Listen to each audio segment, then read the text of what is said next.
Good evening all of you, good evening. तो जैसा कि आप सभी बच्चों को पता है कि पिछले क्लास में आपका जो चैप्टर था वो कंप्लीट हो गया था, ट्रिगोमेट्री। अब हम लोग पढ़ेंगे चैप्टर 8, जो कि आपके सेट एग्जाम के लिए रिवीजन होगा। ठीक है। आपका सेट का एग्जाम कब होने वाला है, कुछ डेट पता है?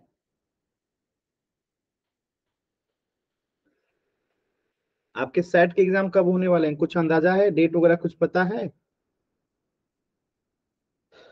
किसी बच्चे को कुछ भी कोई जानकारी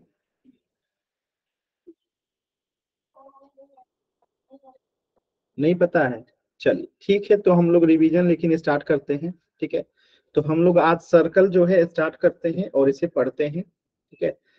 चलिए, तो ये आपके क्लास का बुक का जो है क्लास 10 का विषय गणित का चैप्टर 10 है, वृत्त यानी कि सर्कल। तो ये क्या है आपके सामने जो लिखा गया है वो क्या है? वृत्त है। क्या है? वृत्त है, यानी कि एक सर्कल है। और सर्कल में क्या क्या होती हैं? तो एक तो ये आपको ये जो नीला वाला आकार दिखा रहा है, आकृति दिख रही है, वो क्या है? सर्कल है। और इस सर्कल में जो ये केंद्र में है, जो ये बिंदु ब्लैक वाला, इसे हम क्या कहते हैं? इसे हम कहेंगे इसका केंद्र। ठीक है। ये क्या है? इसका केंद्र है ओ यहाँ पे। और ये जो रेड वाला है उसे क्या कहेंगे हम लोग? त्रिज्या यानी कि रेडियस। ये 9th क्लास में आपने पढ़ा है। तो ओ केंद्र से लेके इस ब्लू तक की जो दूरी है, ओ आर जो है, ये क्या है? त्रिज्या है, यानी कि रेडियस है। ठीक है। तो इतनी चीजें आप लोग पढ़ चुके हैं कि वृत्त में एक केंद्र होता है, एक त्रिज्या होती है। 9th क्लास में आपने और भी कई सारी चीजें सीखी थी, तो एक बार उसका रिवाइज कर लेते हैं हम लोग। तो अगर मैं आपसे कहूं कि इस वृत्त का जो केंद्र है वो 7 सेंटीमीटर है, तो आपको इस वृत्त का परिमाप बताना है। एक बार कोशिश कीजिए तो सभी बच्चे। सरकमफेरेंस परिमाप क्या होगा वृत्त का?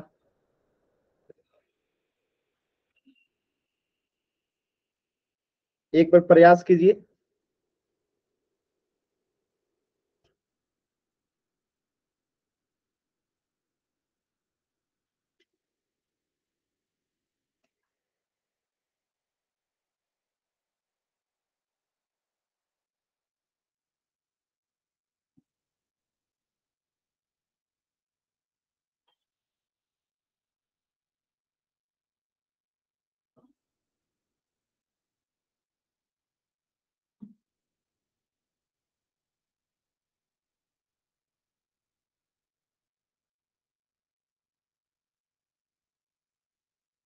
बताइएगा सभी बच्चे, वृत्त का परिमाप क्या होगा अगर उसकी त्रिज्या 7 सेंटीमीटर है?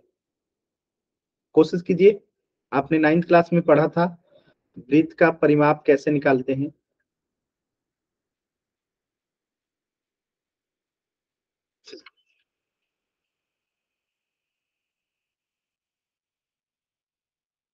कोशिश कीजिए सभी बच्चे।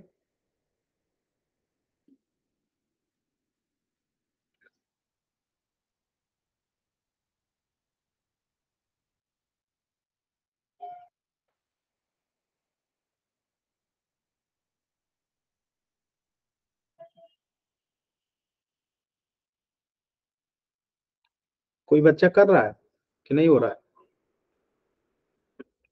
फॉर्मूला आपको पता है कि वृत्त का परिमाप बराबर क्या होता है? 2 पाई आर। चलिए अब कोशिश कीजिए सभी बच्चे जल्दी से। पाई का मान 22/7 होता है। कोशिश कीजिए एक बार सभी बच्चे, कोशिश कीजिए। वृत्त का परिमाप बताना है, सरकमफेरेंस।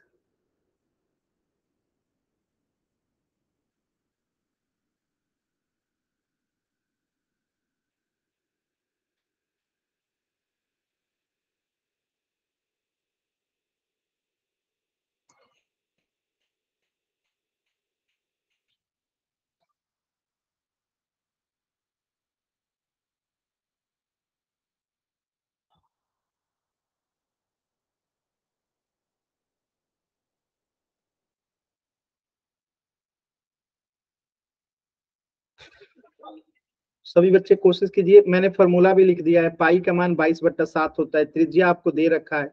फॉर्मूला पे रखिए, आंसर आएगा।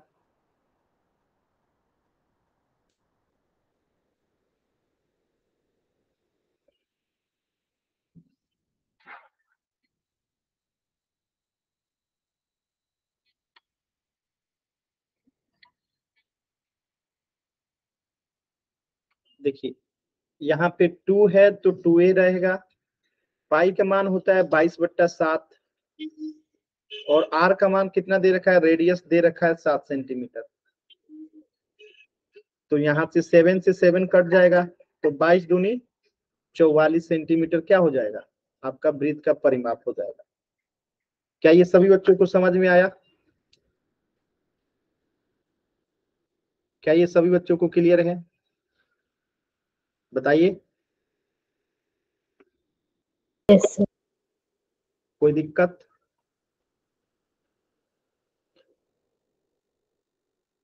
क्लियर है ना सभी बच्चों को? बताइएगा।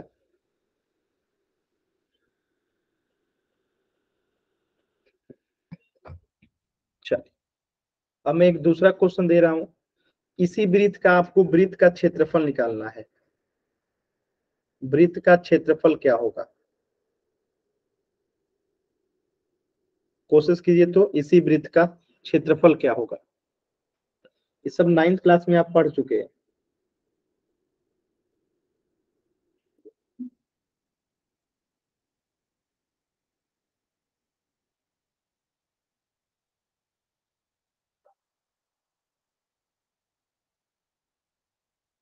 कोशिश कीजिए।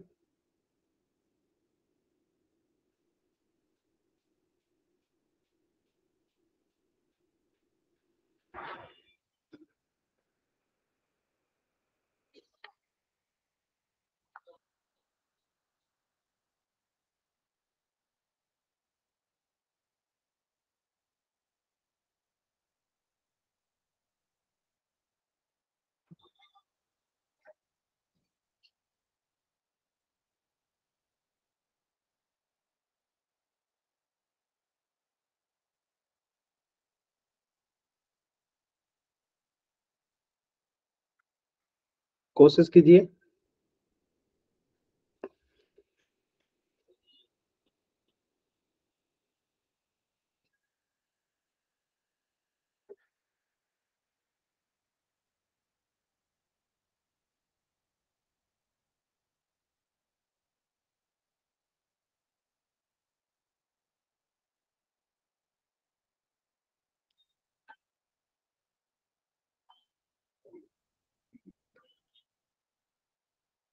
मैं फॉर्मूला बता देता हूँ। वृत्त का क्षेत्रफल का फॉर्मूला होता है पाई आर स्क्वायर। अब तो सॉल्व कीजिए, सॉल्व कीजिए सभी बच्चे।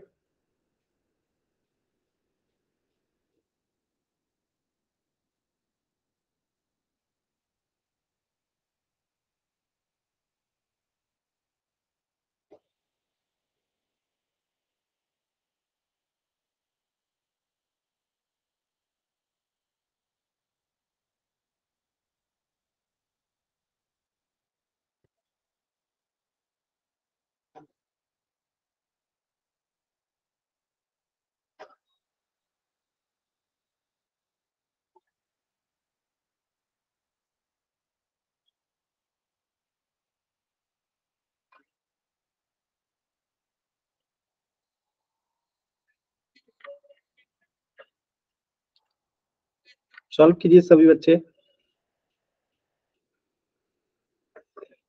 देखिए तो पाई का मान रख देंगे 22/7 और आर कितना है 7 है तो 7 गुने 7 हो जाएगा। और यहाँ से आप देखेंगे कि 7 से 7 कट जाएगा तो 7 दूनी 14 हाथ में बचा एक, 7 दूनी 14 एक 15, 154 सेंटीमीटर स्क्वायर। क्योंकि सेंटीमीटर से सेंटीमीटर गुणा होगा तो स्क्वायर। क्लियर है सभी बच्चों को? क्या ये क्लियर है सभी बच्चों को? आप लोग रिप्लाई नहीं कर रहे हैं जी, ना यस ना नो ना ही आंसर कर रहे हैं आप लोग, क्यों? सर अब एक बार दोनों समझाना। 9th क्लास में आपने क्लास किया था?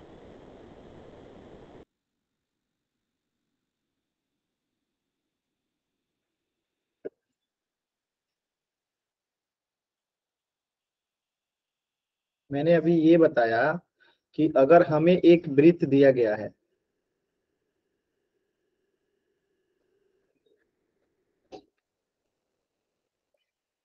ये एक वृत्त है, और इस वृत्त की एक कोई त्रिज्या हमें पता हो, तो अगर हमें इसकी त्रिज्या पता है कि ये 7 सेंटीमीटर है, तो हम इसका परिमाप निकाल सकते हैं।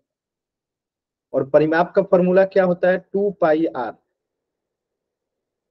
तो 2 पाई का मान होता है 22/7, और r यानी कि रेडियस हमें कितना दे रखा है? 7 सेंटीमीटर। तो ये 7 से 7 कट गया, तो यहाँ पे 44 सेंटीमीटर क्या हो गया? परिमाप हो गया। और जब हम क्षेत्रफल निकालते हैं वृत्त का, तो वो फॉर्मूला होता है πr²। पाई का मान होता है 22/7, और r का मान दे रखा है 7 × 7। तो 7 से अगर हम 7 को काट देते हैं, तो 22 में 7 से गुना होगा, तो 7 दूनी 14, और 7 दूनी 14 और 1 मदर, तो 154 सेंटीमीटर स्क्वायर हो गया। तो ये आप याद रहना चाहिए, क्योंकि ये आपने 9th क्लास में पढ़ रखा है। क्लियर है? Okay sir. किसी बच्चे कोई डाउट? No sir. अच्छा ये बताइए, ये तो वृत्त है, चलिए आगे पढ़ लेते हैं पहले। अब देखिए कॉर्ड क्या होता है, जीवा क्या होता है। तो अगर जीवा को हमें डिफाइन करना हो, ये जीवा है, तो जीवा में हम क्या कहेंगे? तो जीवा का परिभाषा होगा आपका, जो केंद्र से होके जाता है, ठीक है, केंद्र से होके गुजरा तो वो डायमीटर हो गया, और केंद्र से होके नहीं गुजरा तो वो जीवा है। दोनों में अंतर क्या है? डिफाइन करेंगे तो क्या डिफाइन करेंगे हम लोग? तो ऐसे डिफाइन कर सकते हैं कि व्यास जो होता है, ये डायमीटर जो होता है, वो वृत्त की सबसे बड़ी जीवा होती है। ठीक है, वृत्त की सबसे बड़ी जीवा होती है। ठीक है, बस में आया। तो जैसे कि इसमें कितनी जीवा खींची जा सकती है? तो आप कहेंगे अनगिनत जीवा खींची जा सकती है। एक यहां से खींच दीजिए, एक यहां से खींच दीजिए, सब जीवा है। यहां से खींच दीजिए, ये भी जीवा है, ये भी जीवा है। लेकिन जो जीवा वृत्त से के सेंटर से होके गुजरेगी, ये वृत्त के केंद्र से जो होके गुजरेगी, उसी को हम क्या कहेंगे? व्यास कहेंगे, डायमीटर कहेंगे। और व्यास क्या होता है? रेडियस की दुगुना होता है, यानी त्रिज्या का डबल होता है। यानी अगर मैं कहूँ ये रेडियस है, तो ये भी रेडियस है, तो r + r मिलके 2r हो जाएगा। और 2r बराबर क्या होता है? डायमीटर होता है, यानी कि व्यास होता है। क्लियर है सभी बच्चों को? दोनों रेडियस मिल जाएगा तो क्या हो जाएगा? 2r, और 2r बराबर क्या हो जाएगा? डायमीटर। क्लियर है? Yes sir. चलिए, अब यहाँ पे एक क्वेश्चन है, ये ऐसे पूछ सकता है आपसे। देखिए सिंपल सिंपल क्वेश्चन। जैसे मैं आपसे कहूं कि ये एक वृत्त है, और हमें इसका जो है डायमीटर पता है। इसका डायमीटर हमें पता है कितना? 28 सेंटीमीटर। इसका डायमीटर हमें पता है 28 सेंटीमीटर। इस वृत्त का डायमीटर हमें 28 सेंटीमीटर पता है, और आपसे पूछे इसका परिमाप क्या होगा? बताइए तो क्या होगा? इस वृत्त का परिमाप क्या होगा? सरकमफेरेंस।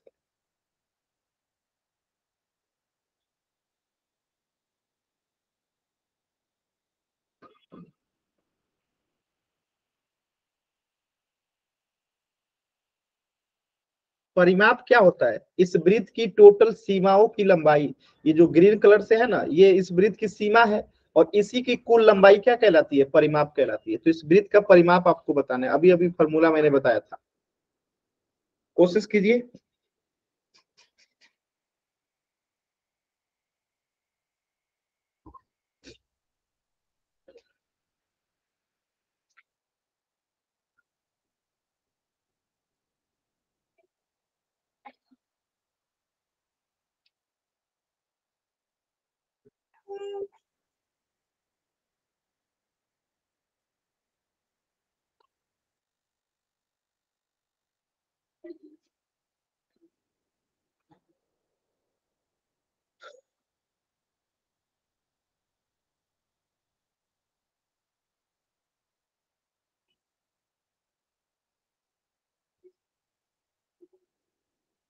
आया किसी बच्चे का आंसर?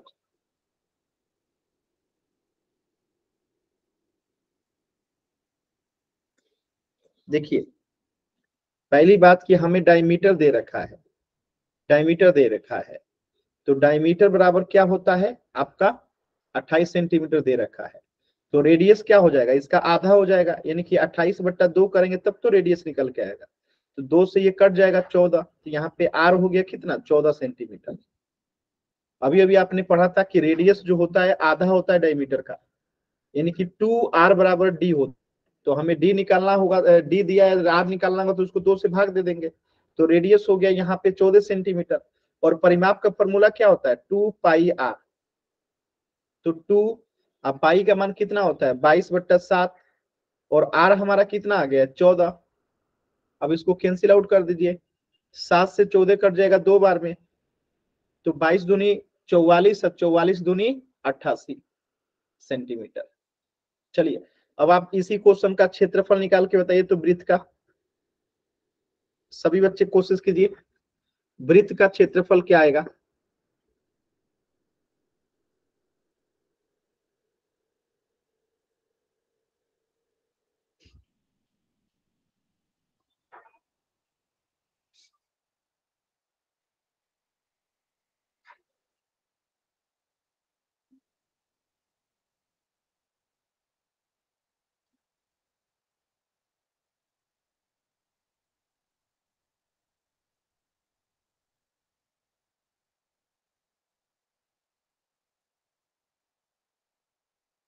कोशिश कीजिए सभी बच्चे।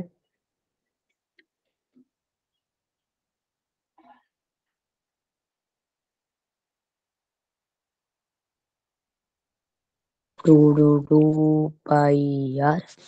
माइक म्यूट कीजिए, सॉल्व कीजिए सभी बच्चे, इसका क्षेत्रफल क्या आएगा।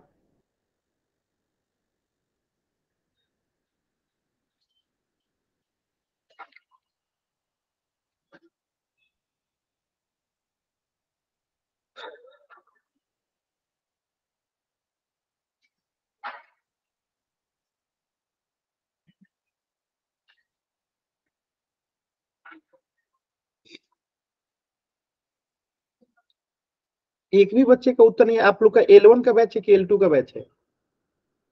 एक भी बच्चे का आंसर नहीं आ रहा जी, इतना गलती कैसे कर सकते हैं? एक भी बच्चे का उत्तर नहीं आया है?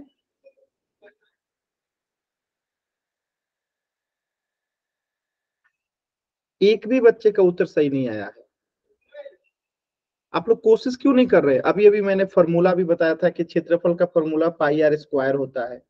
अब यहाँ पे वैल्यू पुट करना है, आर पता है, पाई का मान पता है 22/7।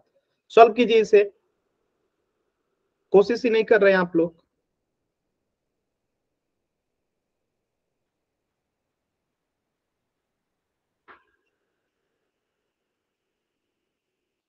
सॉल्व कीजिए।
एक बच्चे का उत्तर नहीं आ रहा है, कोशिश तक नहीं कर रहे हैं आप लोग, क्या सीखिएगा आप। फॉर्मूला लिखा गया है फिर भी आंसर नहीं कर रहे आप लोग, जो कर रहे हैं वो गलत कर रहे हैं। मतलब गुणा भी नहीं आता है आप लोग को, इसका यही अर्थ हुआ कि गुणा भी नहीं आता है। पाई का मान होता है 22/7 और आर स्क्वायर यानी आर 14 × 14। अब यहां से 7 से 14 कट जाएगा 2 बार में, तो 22 दूनी हो गया 44। और 44 में अब 14 से गुणा होगा, ठीक है। तो देखिए गुणा कीजिए, 44 में 14 से, 44 में 14 से गुणा कीजिएगा तो कितना आएगा बताइए। 616 सेंटीमीटर स्क्वायर। बताइए, गुणा करने भी आपको नहीं आ रहा है। आप लोग आगे क्या पढ़िएगा जब सामने फॉर्मूला है, रेडियस है, फिर भी आप लोग एक छोटा सा क्वेश्चन नहीं कर रहे जो कि क्लास 6 में पढ़ना है। कोशिश भी नहीं कर रहे हैं आप लोग ढंग का। बताइए, 28 आंसर किए हैं आप लोग।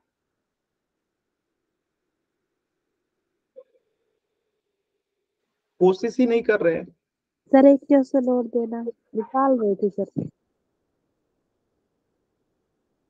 चलिए सेम क्वेश्चन एक और दे रहा हूं।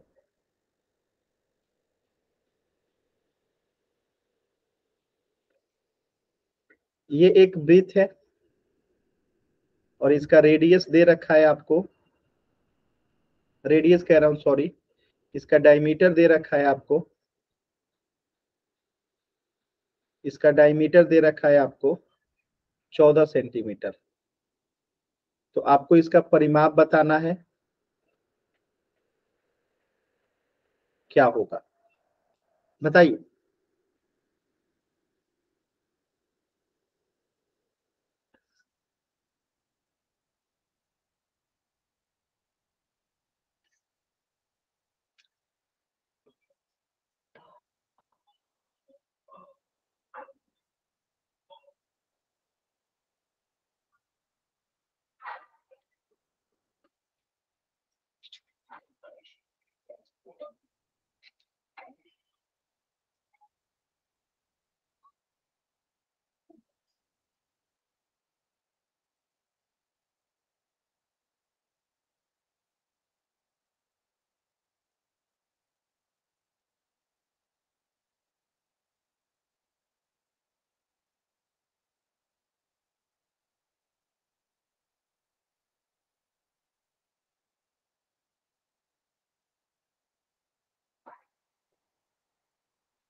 चल देखिए, परिमाप क्या होगा, उससे पहले डी निकालना होगा। जब ये 14 सेंटीमीटर है तो आर कितना हो जाएगा, 7 सेंटीमीटर, इसका आधा हो जाएगा। अच्छा। तो यहाँ पे परिमाप बराबर क्या हो जाएगा, 2 पाई आर। तो 2 पाई का मान 22/7 और आर कितना आ गया है 7। तो 7 से 7 कट जाएगा, तो यहाँ पे परिमाप कितना हो गया, 44 सेंटीमीटर। चलिए अब इसका क्षेत्रफल निकालिए सभी बच्चे। क्षेत्रफल कितना आएगा निकालिए।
Very good. वेरी गुड, सही है। तो यहाँ पे क्षेत्रफल क्या हो जाएगा, पाई आर स्क्वायर, पाई का मान 22/7 और आर कितना है यहाँ पे 7, तो 7 गुने 7, और यहाँ पे 7 से 7 कट देगा तो क्या बचेगा, 7 दूनी 14, 7 दूनी 14, 1 15, 154 सेंटीमीटर स्क्वायर। क्लियर है ये बातें? सर मेरा ठीक है। हाँ सही है। क्लियर है सभी बच्चों को? यस। चल आगे बढ़ते हैं। अब हमारा अगला टॉपिक है अप्रच्छेदी रेखा, non intersecting line. Non intersecting line, अच्छा नॉन इंटरसेक्टिंग लाइन से पहले अगर हमें क्षेत्रफल दिया हो तो क्या हम पर रेडियस निकाल सकते हैं? जैसे जस्ट फॉर एन एग्जांपल, अगर मैं आपको कहूं कि हमें इसका रेडियस या डायमीटर नहीं पता है, हमें इस वृत्त का रेडियस या डायमीटर नहीं पता है, ठीक है, हमें ये कुछ नहीं पता है, हमें क्या पता है, हमें पता है कि इस वृत्त का जो परिमाप है वो दे रखा है आपको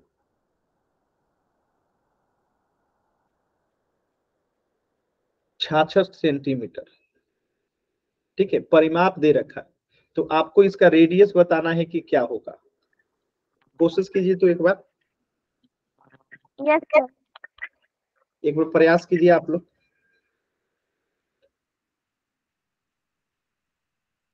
कोशिश कीजिए।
सर मैं बताऊं? बताइए। सर 1.7 है आर। चलिए अभी चेक करेंगे, बाकी बच्चे भी कोशिश कीजिए।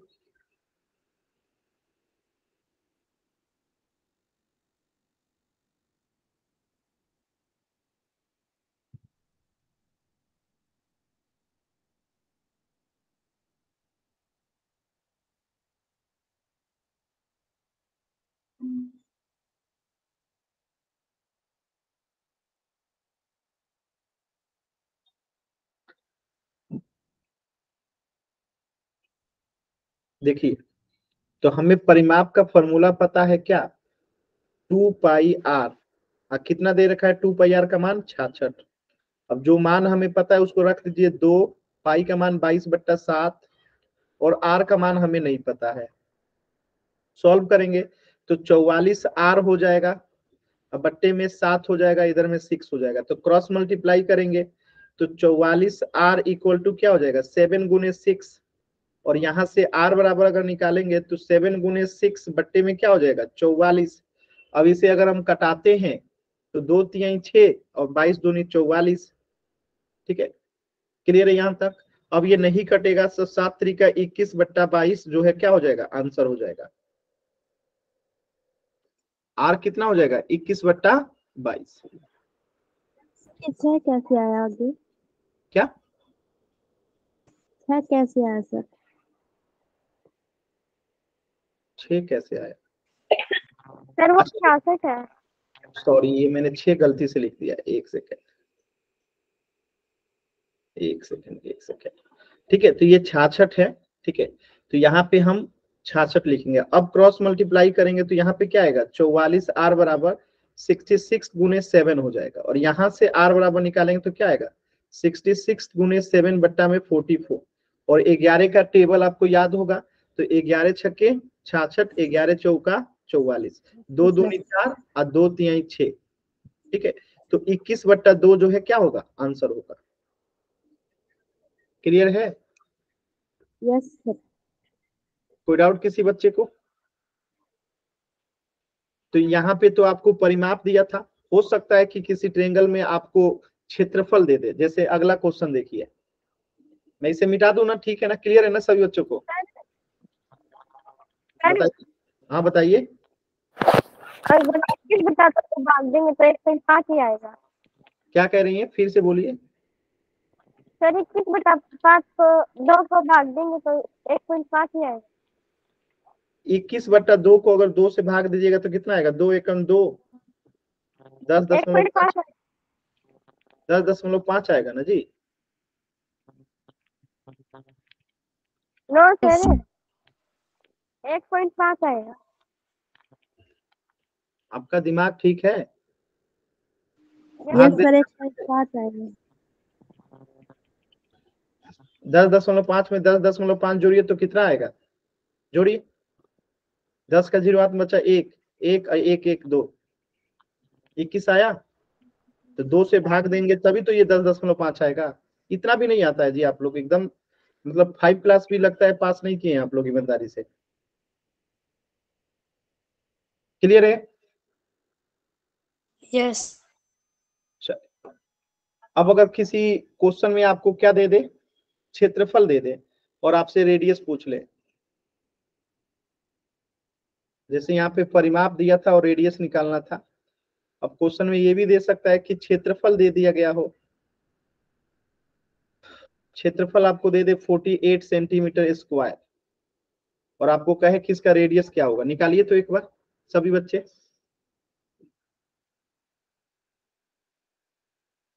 कोशिश कीजिए।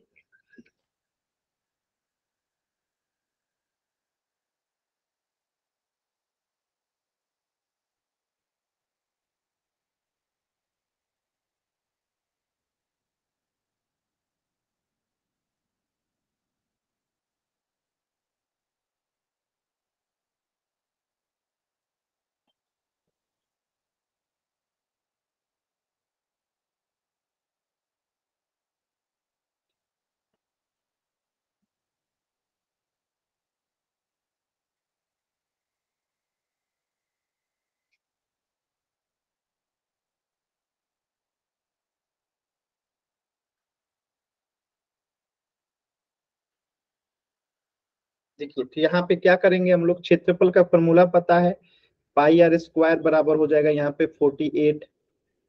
पाई का मान पता है हमें 22/7, हमें आर स्क्वायर नहीं पता है तो आर स्क्वायर को आर ही रहने देते हैं 48। क्रॉस मल्टीप्लाई करेंगे तो 22 आर स्क्वायर यहाँ पे आ गया, और यहाँ पे 48 × 7 हो जाएगा। यहाँ से अगर हम आर स्क्वायर निकालेंगे तो क्या हो जाएगा, 48 × 7/22 आ जाएगा। निकाल रहे थे। इसको कटाएंगे, माइक म्यूट कीजिए अपना, माइक म्यूट कीजिए। अब 22 को और 48 को कटाएंगे 2 से, तो 2 11 22 और 2 दूनी 4, 2 चौका 8। ठीक है, अब ये आंसर क्या आएगा आपका, 24/7। 24 में 7 से गुना कीजिए, 7 चौका 28, 7 में 2, 7 दूनी 14 और 2 16, 168/11 आ गया। तो यहाँ से आर स्क्वायर बराबर आ गया 168/11। तो आर बराबर क्या हो जाएगा, अंडर रूट में 168/11। ठीक है, तो ऐसे जो है आपको सॉल्व करना पड़ सकता है। ठीक है, क्लियर है? Yes sir. चलिए, अगला टॉपिक है आपका छोटा सा, अप्रच्छेदी रेखा, नॉन इंटरसेक्टिंग लाइन। ठीक है, नॉन इंटरसेक्टिंग लाइन का मतलब क्या है, सिंपल सा, आप मुझे बताइए, इस रेखा जो ये ब्लू वाला रेखा है, ठीक है, पी और क्यू, और ये जो वृत्त है रेड वाला, क्या इन दोनों में कोई ऐसा बिंदु है जो दोनों में कॉमन हो? रेखा और वृत्त में क्या कोई ऐसा बिंदु है जो कि दोनों में कॉमन हो? No sir. ठीक है ना, तो इसी को अप्रच्छेदी रेखा कहेंगे। देखिए, जब रेखा और वृत्त का कोई भी बिंदु उभयनिष्ठ ना हो, यानी कॉमन नहीं हो, तो वो रेखा क्या कहलाती है, अप्रच्छेदी रेखा कहलाती है। तो ये रेखा यहाँ पे क्या है, अप्रच्छेदी रेखा है। क्योंकि वृत्त और रेखा के मध्य में कोई भी बिंदु जो है क्या है, कॉमन नहीं है। क्लियर है सभी बच्चों को? तो ये क्लियर है? Yes sir. चलिए, और यहाँ पे आप देख सकते हैं कि इस स्थिति में PQ को वृत्त के सापेक्ष अपरिच्छेदी रेखा कहा जाएगा, यानी कि PQ जो है क्या है, वृत्त की तुलना में नॉन इंटरसेक्टिंग लाइन है। अब देखिए, एक होता है छेदक रेखा, इन सेकेंड लाइन जिसे बोलते हैं। तो ये क्या करता है कि वृत्त को दो जगह किसी दो अन्य बिंदु पे कट करता है। तो एक रेखा जो वृत्त को दो अलग अलग बिंदुओं पे प्रतिच्छेद करती है तो वो वृत्त की छेदक रेखा कहलाती है। तो यहाँ पे एक बार वृत्त को कट करी है और एक बार सर। दो जगह वृत्त को कट करी है अलग अलग बिंदु पे, इसलिए ये क्या है, छेदक रेखा है। क्लियर है? तो यहाँ पे P और Q, ये P और Q दो बिंदुओं पे काट रही है, इसलिए ये क्या है, वृत्त की छेदक रेखा है। तो इस स्थिति में PQ क्या है, वृत्त की छेदक रेखा है, सेकंड है। तो एक वृत्त से कितनी सेकंड लाइन यानी कि छेदक रेखा खींची जा सकती है? अनगिनत। ये भी है, ये भी है, ये भी है, ये भी है। बात समझ में आ रहा है? तो एक वृत्त से अनगिनत छेदक रेखाएं खींची जा सकती हैं। क्लियर है? Yes sir. ठीक है, चलिए। तो यही बात लिखा गया यहाँ पे कि एक वृत्त पे अनेक छेदक रेखाएं खींची जा सकती हैं। कोई डाउट नहीं है? आगे बढ़े। अब देखिए, एक होता है स्पर्श रेखा, टेंजेंट। टेंजेंट क्या होता है? तो जब एक रेखा और वृत्त के बीच में सिर्फ एक बिंदु कॉमन होता है, सिर्फ एक बिंदु कॉमन होता है, उभयनिष्ठ होता है, तो उसी को हम लोग क्या कहते हैं, टेंजेंट कहते हैं, स्पर्श रेखा कहते हैं।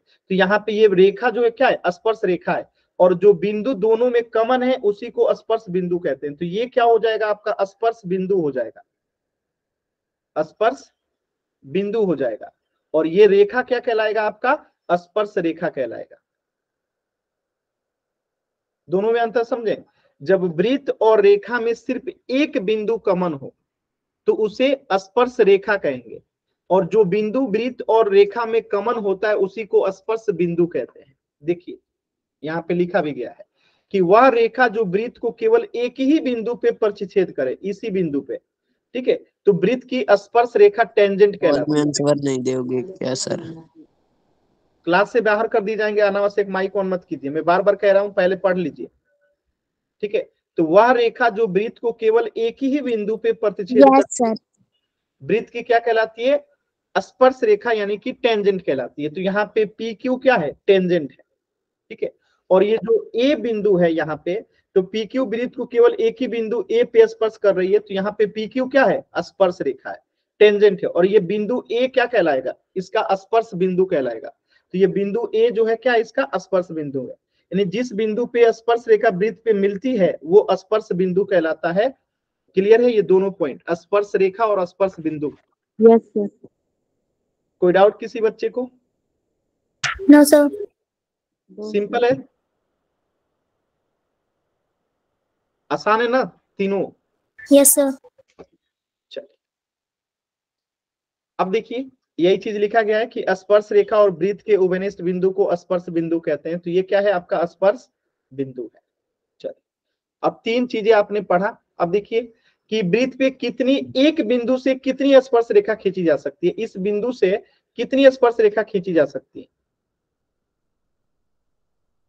तो एक बिंदु से सिर्फ एक ही स्पर्श रेखा खींची जा सकती है, एक बिंदु से सिर्फ एक ही स्पर्श रेखा खींची जा सकती है। ठीक है, और ऐसे वृत्त पे अनगिनत बिंदु हैं, यहाँ पे भी एक बिंदु है, यहाँ पे भी एक बिंदु है, यहाँ पे भी है, हर जगह अनगिनत बिंदु है। तो अगर मैं कहूं कि एक वृत्त पे कितनी स्पर्श रेखा खींची जा सकती है, तो एक वृत्त अनगिनत स्पर्श रेखा खींची जा सकती है, एक यहाँ से, एक यहाँ से, एक यहाँ से, एक यहाँ से, एक यहाँ से, यानी कि एक वृत्त पे अनगिनत। ठीक है, तो वृत्त पे स्थित एक बिंदु से सिर्फ एक और केवल एक स्पर्श रेखा खींची जाएगी, लेकिन एक वृत्त पे अनगिनत, यानी कि वृत्त पर अनगिनत स्पर्श रेखाएं खींची जा सकती है। दोनों अलग अलग स्टेटमेंट है। ठीक है, एक वृत्त पे कितनी स्पर्श रेखाएं खींची जा सकती हैं, तो अनगिनत, एक यहां से खींच जाएगा। ठीक है, क्योंकि सब क्या है, एक बिंदु है, प्रत्येक जगह से एक एक स्पर्श रेखा खींची जा सकती है। ठीक है, तो अनगिनत स्पर्श रेखा खींची जा सकती है, लेकिन एक बिंदु से सिर्फ और सिर्फ एक स्पर्श रेखा खींची जा सकती है। क्लियर है ये सभी बातें? Yes sir. चलिए, अब आपने तीन चीजें पढ़ा, तीनों को एक साथ यहाँ पे देखिए। तीन चीजें आपने क्या पढ़ा? अप्रच्छेदी रेखा, यानी एक भी बिंदु दोनों में कॉमन ना हो, यानी रेखा और वृत्त में एक भी बिंदु अगर कॉमन नहीं होता है तो उसे अप्रच्छेदी रेखा। स्पर्श बिंदु, जब सिर्फ एक बिंदु क्या होता है, दोनों में कॉमन होता है, उभयनिष्ठ होता है, तो वो स्पर्श रेखा होता है। और छेदक रेखा जब वृत्त को दो अलग अलग बिंदुओं पे प्रतिच्छेद करता है तो उसे छेदक रेखा कहते हैं, सेकंड कहते हैं। तीनों आपको क्लियर है? इसमें दो बिंदु वृत्त को कट करता है, इसमें सिर्फ एक बिंदु टच करता है और इसमें एक भी बिंदु टच नहीं करता है। तीनों एकदम क्लियर है? यस अब इस पे हम क्वेश्चन कर लें जल्दी से। Yes sir yes sir. चलिए,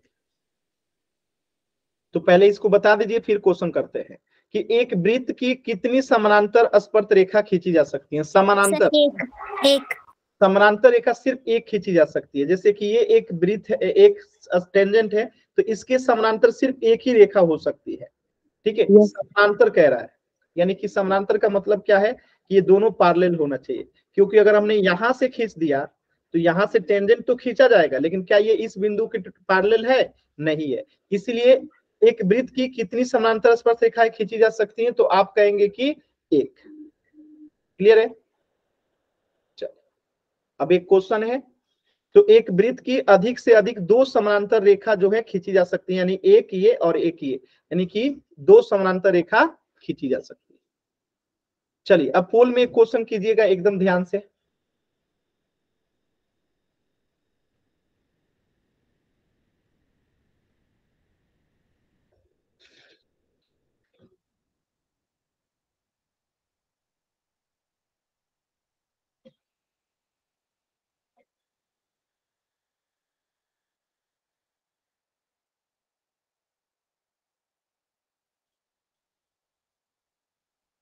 सर पोलोन पोल ऑन है, ठीक है।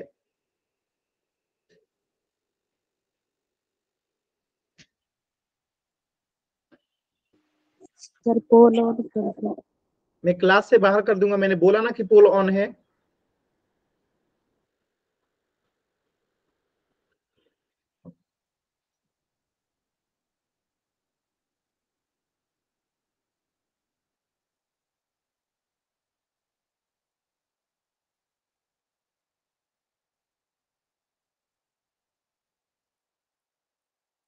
कोशिश कीजिए सभी बच्चे।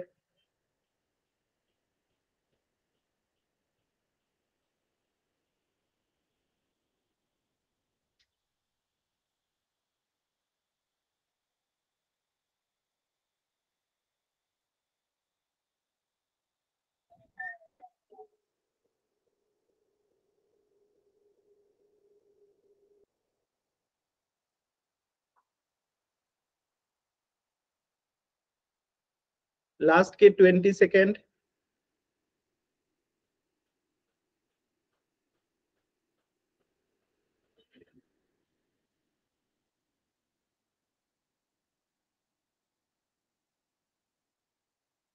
लास्ट के 10 सेकेंड। 10, 9, 8, 7, 6, 5, 4, 3, 2, 1।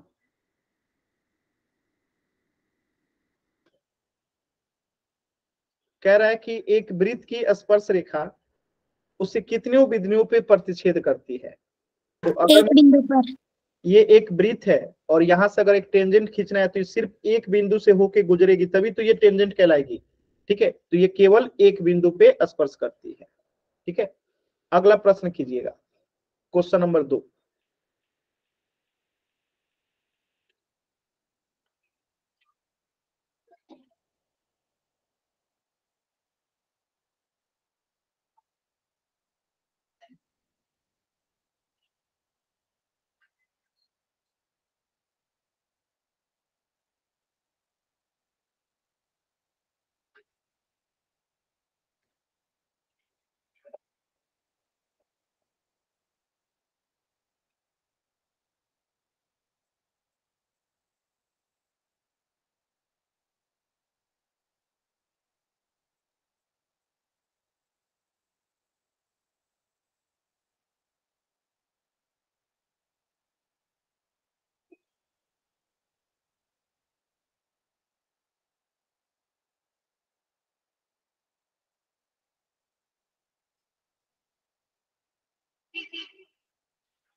लास्ट के 20 सेकेंड कोशिश कीजिए सभी बच्चे।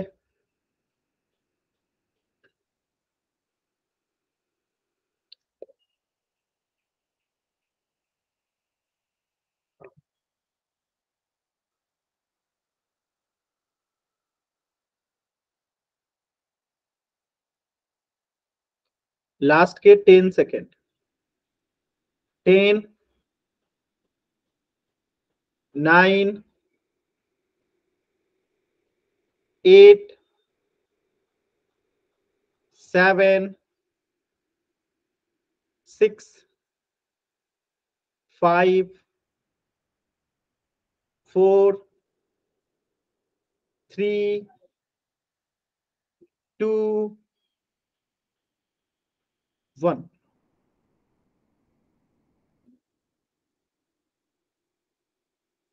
एकदम सिंपल क्वेश्चन था। वृत्त और वृत्त की स्पर्श रेखा का उभयनिष्ठ बिंदु क्या कहलाता है? तो अभी मैंने बताया था स्पर्श बिंदु। कहलाता है। जैसे ये वृत्त है और यहां से अगर एक टेंजेंट गया है, स्पर्श रेखा गई है, तो ये बिंदु क्या कहलाता है? स्पर्श बिंदु, स्पर्श बिंदु। Point of contact. ठीक है, तो इस प्रश्न का उत्तर क्या हो जाएगा? स्पर्श ऑप्शन बिंदु सर। ए, स्पर्श बिंदु। चलिए इस प्रश्न का आंसर कीजिए।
लास्ट के 10 सेकेंड।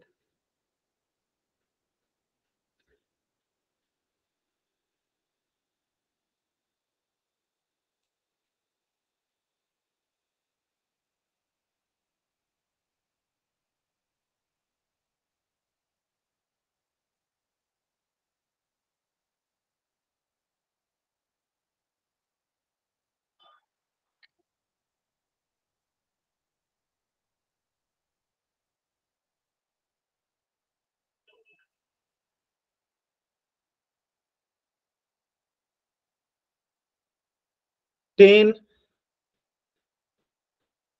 9,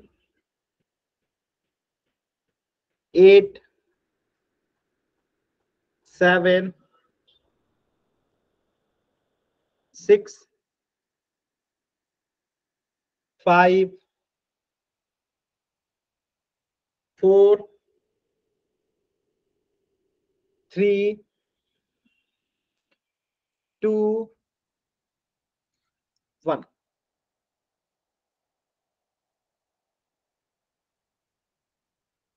देखिए ये एक वृत्त है और यहां से अगर मैं एक स्पर्श रेखा खींच दूं तो एक हो गया, और फिर भी ये भी एक, यहां से मैंने स्पर्श रेखा खींच दिया, एक यहां से भी मैंने खींच दिया, एक यहां से भी मैंने स्पर्श रेखा खींच दिया, एक यहाँ से भी खींच देते। इस तरीके से हम कितनी स्पर्श रेखा खींच सकते हैं एक वृत्त पे? अनगिनत, अपरिमित रूप से अनेक। तो इस प्रश्न का उत्तर क्या हो जाएगा? Option D.